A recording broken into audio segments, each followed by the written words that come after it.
sua Bíblia comigo em Isaías, capítulo 32, versículo de número 18. Isaías, capítulo 32, versículo de número 18.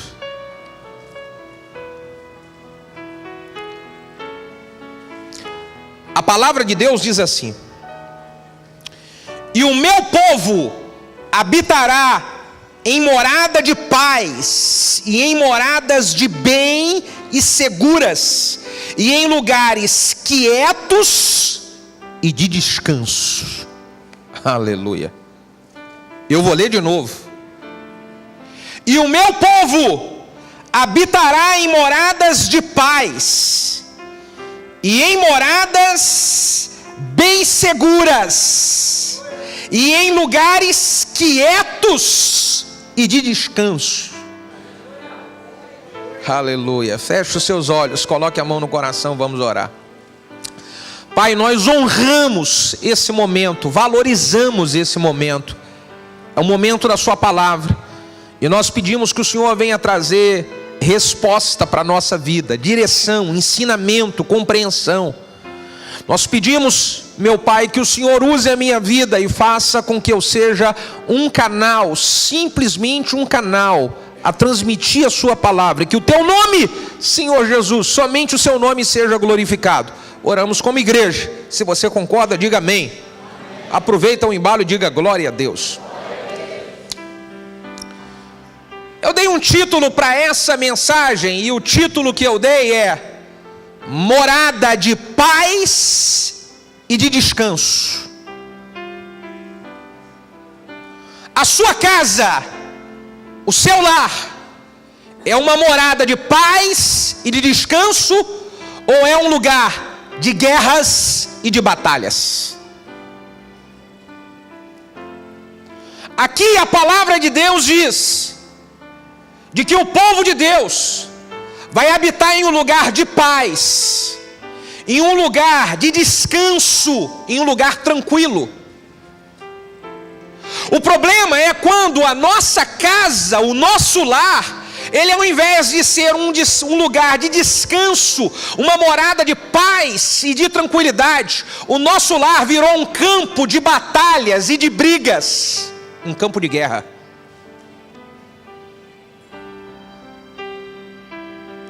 É impressionante como você vê muitas famílias que estão sendo destruídas porque a sua casa, o seu lar, se tornou um verdadeiro campo de batalhas.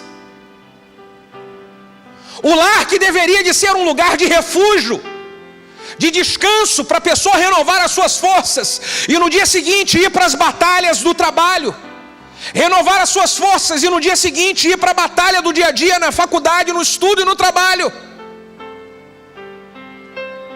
O problema é quando esse lugar, ele se transformou em um lugar de brigas e de guerras constantes.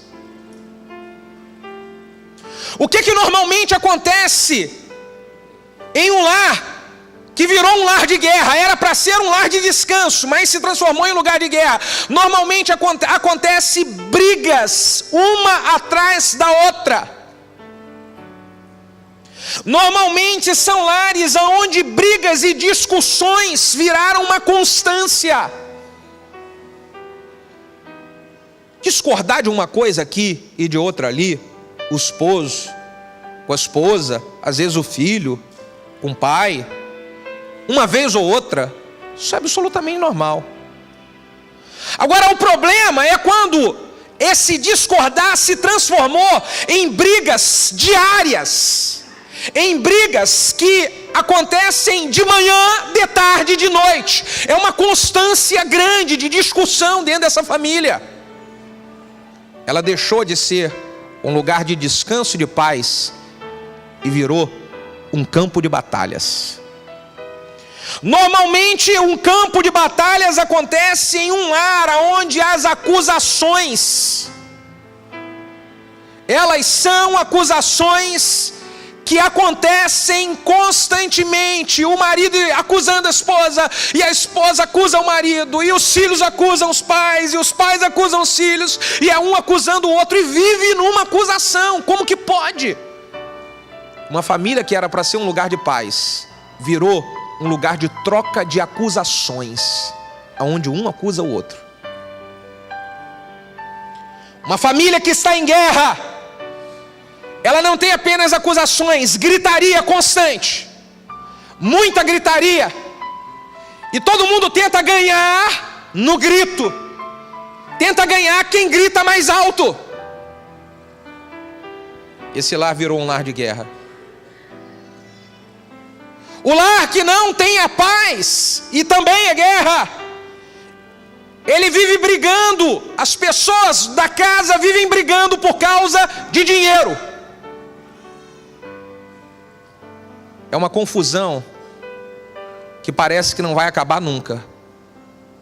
Porque a briga por dinheiro é uma briga ferrenha dentro desse lar. Deveria de ser um lugar de descanso, para vocês planejarem, para orar e para buscar o crescimento financeiro. Mas o que acontece é uma grande guerra, e uma guerra por causa de dinheiro. É o esposo que coloca a culpa na esposa e fica brigando. O problema que nós estamos passando, essa dívida é porque você gastou demais. E aí a esposa que fica colocando a culpa no marido e brigando, é porque você trabalhou de menos. E aí todo mundo vai lá e reclama, esses meninos não param de gastar, e não param de gastar. E tem briga constante por causa de dinheiro.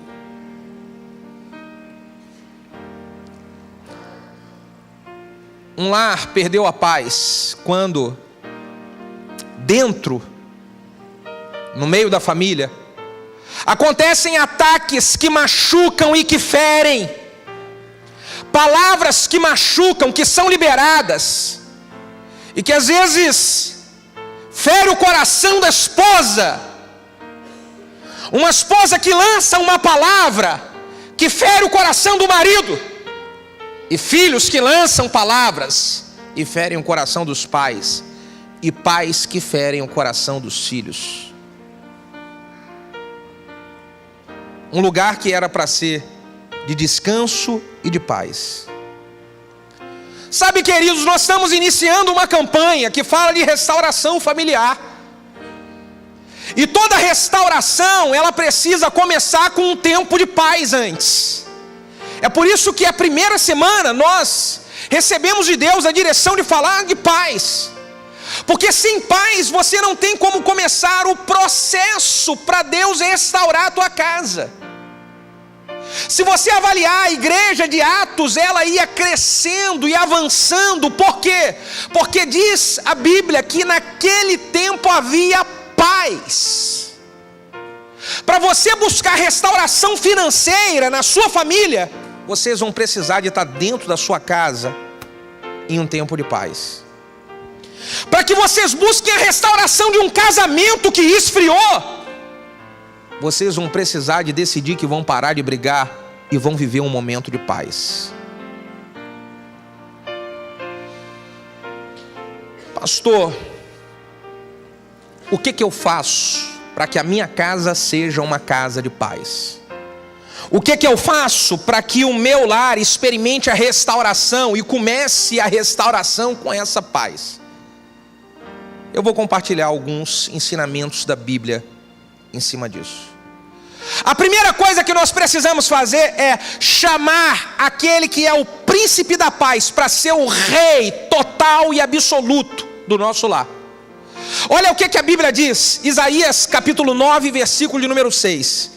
Porque um menino se nos deu, e um filho, porque um menino nos nasceu, e um filho se nos deu, e o principado estará sobre os seus ombros, e ele será chamado de maravilhoso, conselheiro, Deus forte, Pai da eternidade e príncipe da paz. Eu preciso ter o príncipe da paz reinando na minha casa. É ele quem governa, é ele quem comanda. É ele que vai entrar ali e vai dizer o que precisa ser feito, e eu vou obedecer. Ele vai mandar. Quem é que está mandando lá na sua casa? É o príncipe da paz, ou é você com seus desejos, as suas manias e as suas vontades? A Bíblia conta a história de Algumas casas que Jesus entrou, o príncipe da paz entrou e mudou e restaurou. O príncipe da paz entrou e mudanças tremendas aconteceram. A Bíblia conta de uma casa em que Jesus entrou, foi a casa de Pedro. E qual foi o problema que Jesus resolveu na casa de Pedro? Pedro estava com a sua sogra doente. Pedro, ele era um cara duro e brigão, mas ele amava a sua sogra. Diga aleluia. E a Bíblia conta que quando Jesus entra na casa de Pedro, ele encontra a sogra de Pedro com febre. Jesus ora pela sogra de Pedro e a sogra de Pedro é curada. E pensa comigo, quantas famílias que perderam a paz porque alguém dentro dessa casa está enfermo.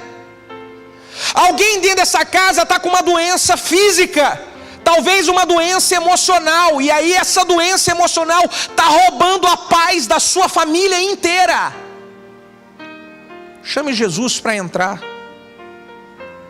para que Jesus possa curar qualquer pessoa que esteja doente na sua casa, seja de uma doença física ou de uma doença emocional. Jesus é poderoso para isso. Ele é o Deus forte, Pai da eternidade, Príncipe da paz. Ele pode mudar o rumo da história. Ele mudou a história na casa de Pedro. Inclusive, alguns contam uma história engraçada de que o Pedro ficou meio que abalado de Jesus ter curado a sua sogra. Tão abalado que quando Pedro negou Jesus 3 vezes, ele negou Jesus 3 vezes porque Jesus tinha curado a sua sogra. Fala para o vizinho que está do seu lado, sua sogra é uma bênção, irmão.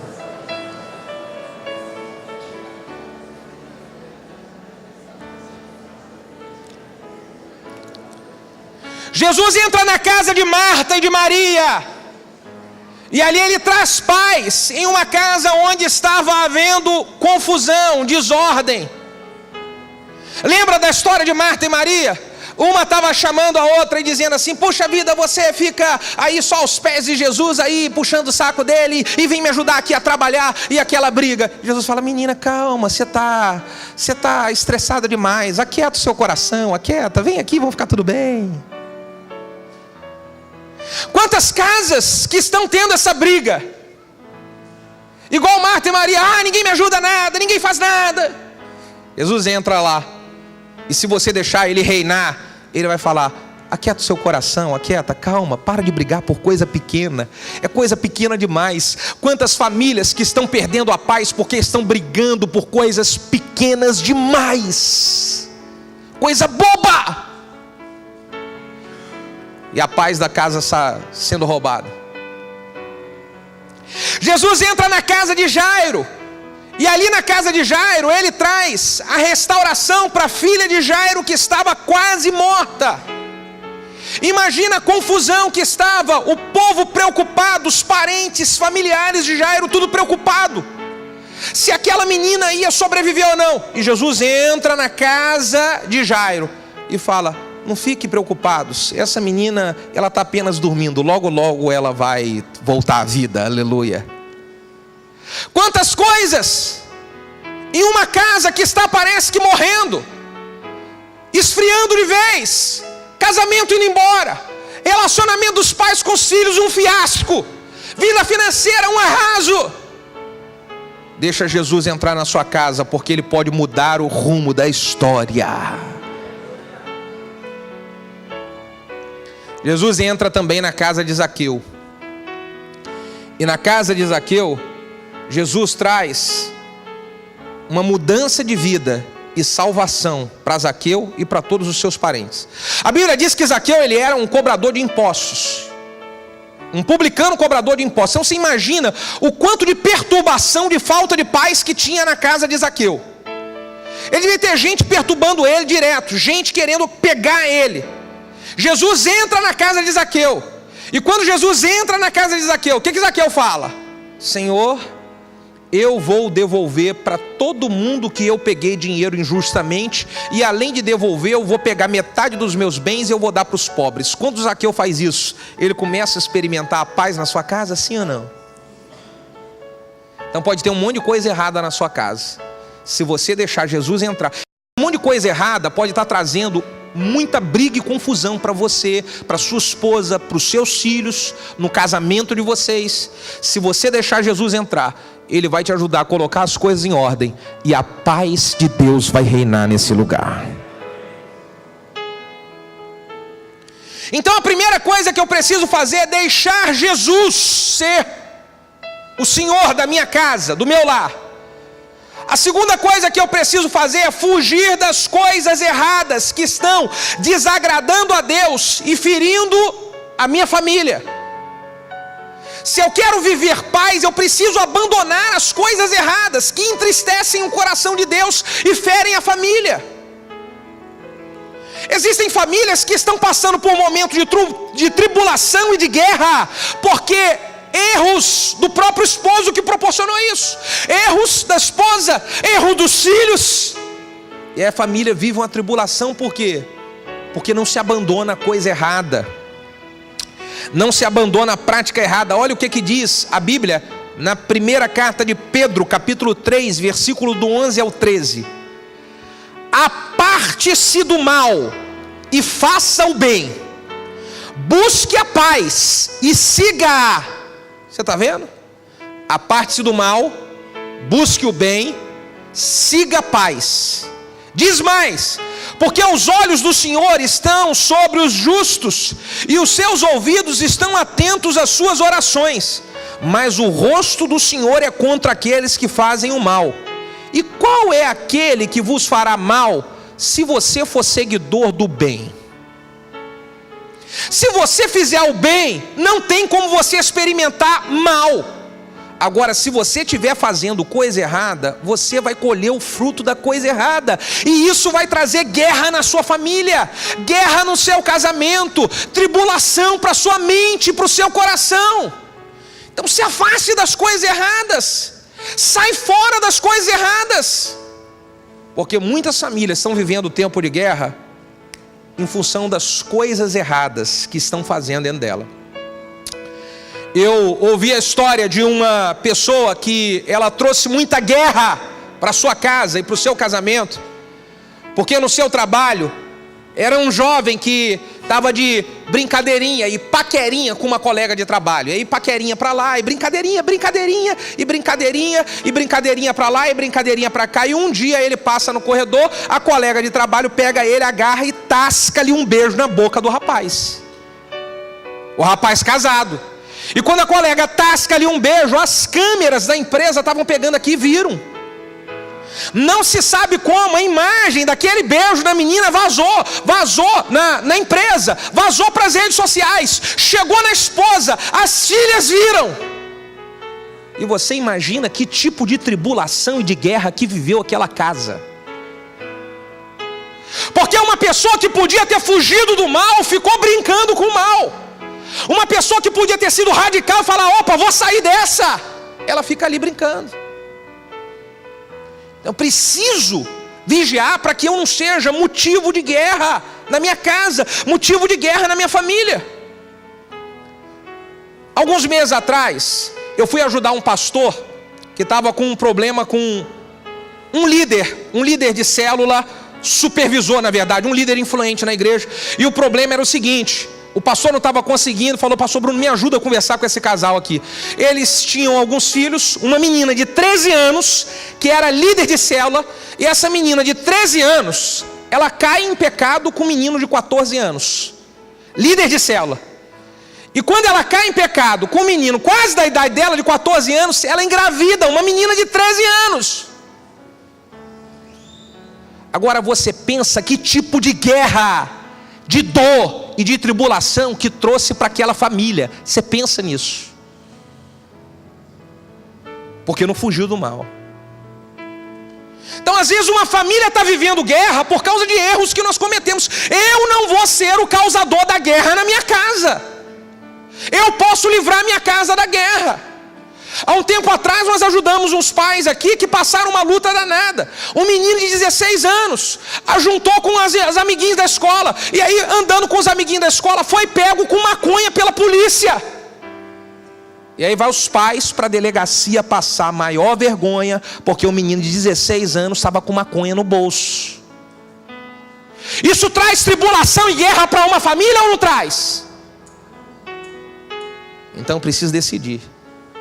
De que se eu quero paz na minha casa, eu vou me apartar do mal.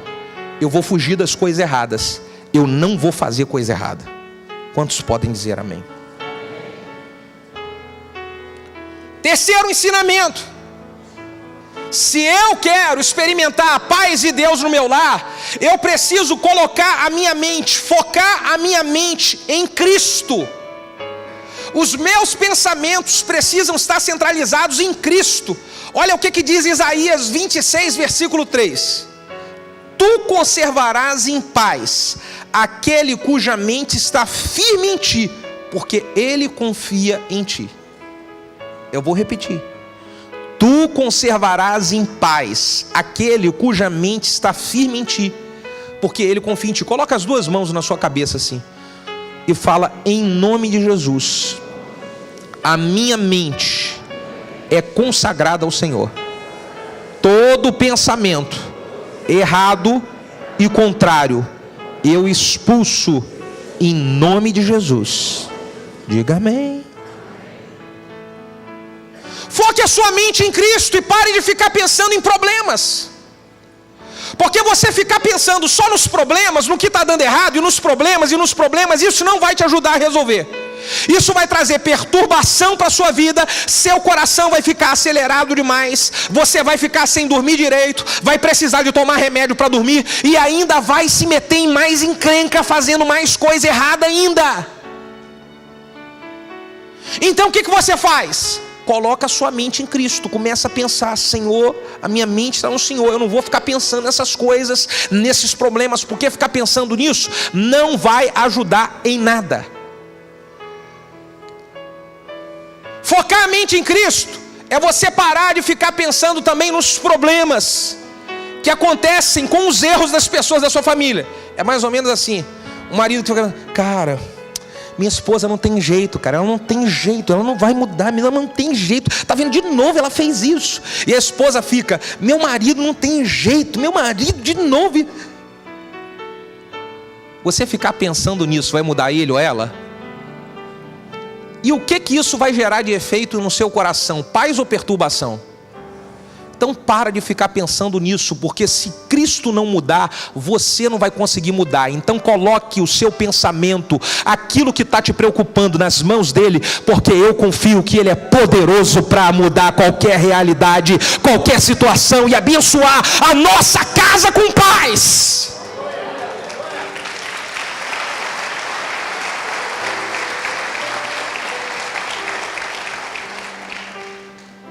Eu preciso colocar os meus pensamentos em Cristo, porque ele pode mudar a minha casa.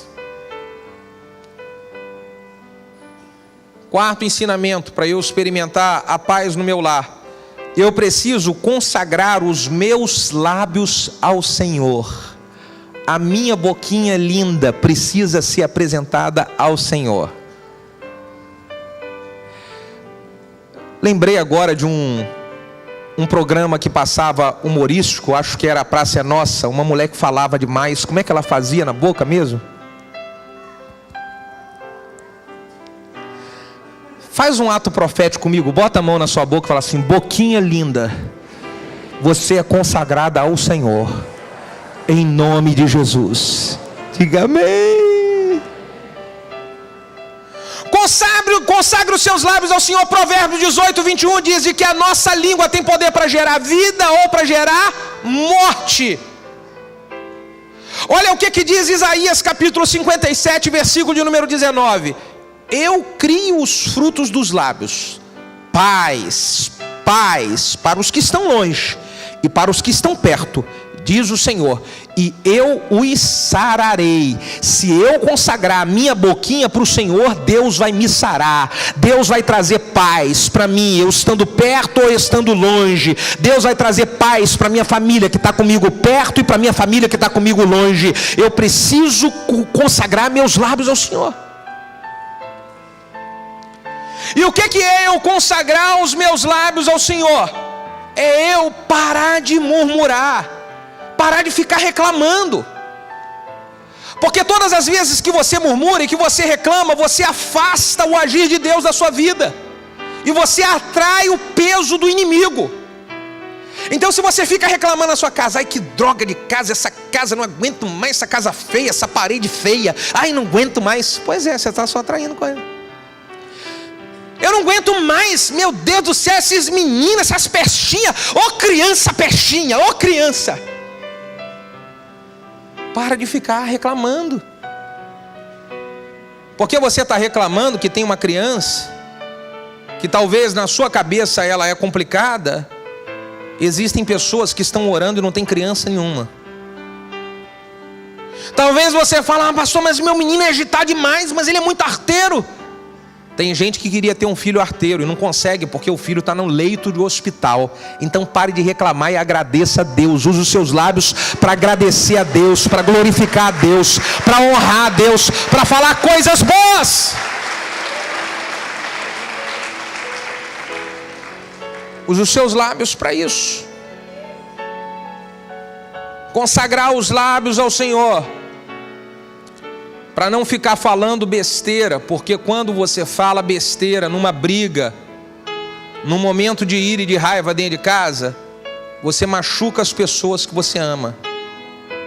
Então consagre os seus lábios ao Senhor, para você parar de falar aquilo que o inimigo quer que você fale, e você começar a falar aquilo que Deus quer que você fale. Porque tem um monte de gente aqui nesse culto essa noite que está com o coração ferido e machucado, porque recebeu uma palavra que foi violenta demais nesses últimos dias. Então eu preciso consagrar meus lábios a Deus. Eu preciso consagrar os meus lábios a Deus para parar de ficar falando dos problemas dos outros, das outras famílias. Porque se tem uma coisa que todos nós temos, todos nós, é telhado de vidro.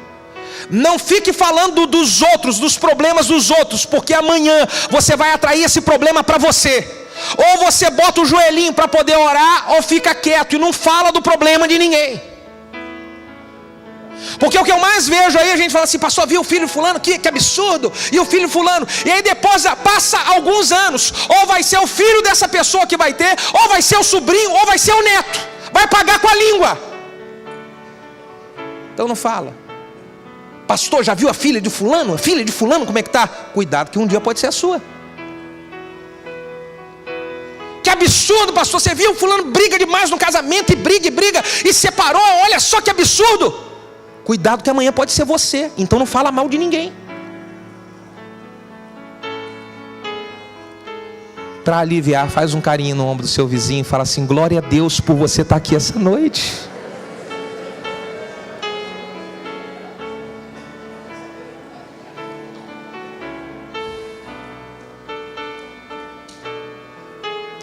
Quinto ensinamento: para eu viver paz na minha casa,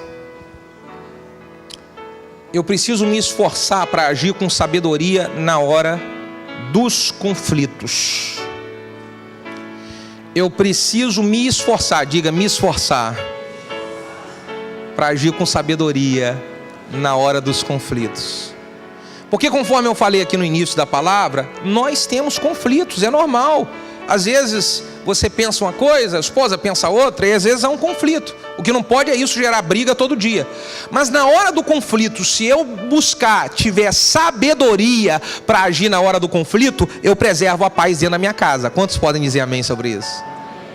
Sabedoria para agir na hora do conflito. Na hora do conflito que nós precisamos que um seja o suporte para o outro. Como é que é um ser o suporte para o outro? É de vez em quando Você tá lá e aí a sua esposa, que ela briga demais e ela arruma confusão e ela vai lá e ela e tal. Aí você é suporte para ela. Você fala: tá bom, filha, tranquilo, tá, aleluia, tá na bênção, glória a Deus. Aí depois tem uma hora que você que está estressado. Teve muita luta no trabalho, muita batalha, cabeça assim, cheia de conta para pagar. Aí você chega meio estressado. Aí a esposa agora: ah, filho, tá bom, tá tranquilo, aleluia, fica bem. Olha, aí vai assim, trocando um com o outro. Um vai sendo suporte do outro, você está entendendo? O problema, irmão, é quando ninguém é suporte para ninguém. Todo mundo quer sempre sair vencedor na batalha. Isso é um problema sério. E aí existe um outro lado aqui que é importante. Porque dentro de um relacionamento tem sempre aquele que é o que fala mais, é o que é mais, às vezes dá um nó aqui, de vez em quando, assim. Quantos de vez em quando, assim, igual eu, falo assim: puxa, às vezes é difícil de guardar algumas coisas, pastor, levanta a mão assim e fala assim: ai, ai, ai. Às vezes nós, na relação é assim, eu sou assim. Mas aí o que nós precisamos fazer? Nós precisamos dar um desconto. Dar um desconto, porque se toda hora sou eu que falo, sou eu que vou lá, e aí a pastora Valéria, que é a calminha, aleluia, oh, glória a Deus. Esses calminhos, irmão, que ficam levando, a hora que eles explodem, sai de baixo. Aí é nessa hora que você precisa dar um desconto. Não, agora eu vou dar um desconto, aleluia, amém, aleluia. Porque se você não der o desconto nessa hora, desanda, vira guerra. Então você é aquele que fala mais. Quando tiver na hora de dar o desconto, dá o desconto. Fala amém, amém. Aí você, baixa a bola. Fala pro teu vizinho do lado assim: baixa a bola para mim de vez em quando, baixa.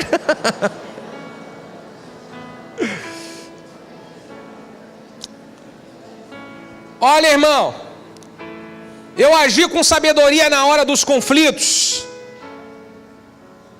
Eu não revidar quando for provocado, não revide. Quando você sentir que você está sendo provocado, não revide, fique quieto, aguenta. Provérbios capítulo 26, versículo 20 diz: sem a lenha a fogueira se apaga, e sem o caluniador a contenda morre. Sem a lenha o fogo se apaga, e sem o caluniador a contenda morre. Sabe o que esse provérbio está dizendo? Um ditado popular que nós conhecemos: quando um não quer, se não tiver lenha, amigo, então fique na sua. Pastor, eu quero que a minha casa seja uma de paz. Então você vai precisar de aprender a engolir alguns sapos, perereca e até cobra, aleluia. Pastor, mas eu não aguento, pastor, me dá um nó aqui. Sabe o que eu vou dizer para você aqui? Quantos querem uma dica de ouro? Isso aqui vale ouro, diga aleluia. Não aguenta, veio o nó aqui, você viu que você vai explodir, sabe o que você faz? Pega, vou ali dar uma voltinhazinha rapidinho na praia. Aí vai na praia, irmão, toma um sorvete, uma água de coco, toma um açaí que é gostoso demais, oh, aleluia. Vai dar uma volta. Vai dar uma volta. Só não faz besteira quando você for dar uma volta, pelo amor de Deus. Amém? Provérbios 17, versículo 14 diz: como o soltar das águas, assim é o início da contenda. Assim, antes que seja envolvido, afasta-te da questão. Sai, não fica perto. Se eu quero ser sábio na hora dos conflitos, eu vou precisar de estar disposto a pedir perdão e a perdoar. A pedir perdão e a perdoar. Pastor, como é que seria isso? No próximo domingo nós vamos falar só sobre perdão. Só sobre perdão. Você precisa vir com todo mundo da sua família aqui. Só sobre perdão no próximo domingo. Sexto, se eu quero experimentar a paz de Deus na minha casa, eu preciso abrir mão do orgulho. Bota a mão no coração e fala: orgulho, sai de mim agora. Porque, irmão, como que o orgulho está roubando a paz de muitas famílias? Muitas famílias que estão em pé de guerra, sabe por quê? Orgulho. É preciso, e aí fica assim, não vou ceder, não vou ceder, não vou. Ele vai achar que eu vou ceder, eu não vou. E ela fala, também não vou, e também não vou. E vocês estão nesse também não vou há uma semana. E nem recebe carinho à noite na hora de dormir. Perde a bênção por causa do orgulho. E tem gente que por causa do orgulho, que a sua casa, o seu lar, virou um lar de gente muda. É gente muda para um lado e para o outro, e quieto, só e mais nada. Alguém aqui está ficando mudo em casa nos últimos dias? Fala ai, ai, ai. Por causa do orgulho.